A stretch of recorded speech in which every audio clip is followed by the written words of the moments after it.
The White House facing new fallout from those bombshell indictments. Special Counsel Robert Mueller announcing charges against 3 of President Trump's former advisors in connection with the Russia investigation. 12 counts, potentially decades in prison for the president's former campaign chair, Paul Manafort, and his deputy, Rick Gates. Both men pled not guilty in court. Perhaps more significant, the guilty plea from campaign foreign policy advisor George Papadopoulos. In that plea, he details months of contacts with Russians and others in the Trump campaign.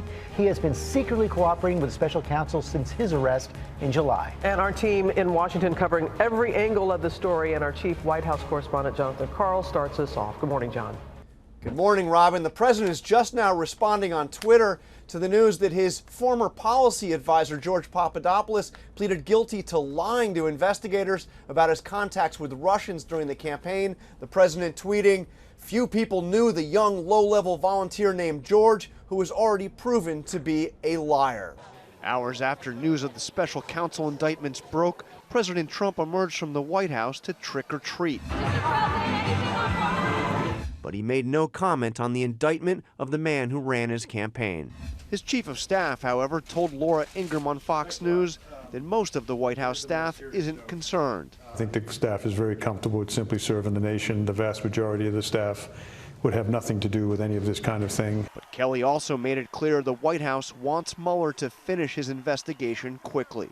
It would seem that they're towards the end of the witness pile. And I don't know how much longer it could possibly go on, but we're in great hopes that it wraps up. It is very distracting to the president, as it would be to any citizen, to be investigated. The indictment of former campaign chairman Paul Manafort and his deputy, Rick Gates, makes no mention of the Trump campaign. Potentially more serious, though, is the guilty plea from George Papadopoulos, a former foreign policy advisor to the Trump campaign who acknowledged contacting Russian operatives to get dirt on Hillary Clinton and then lying about it.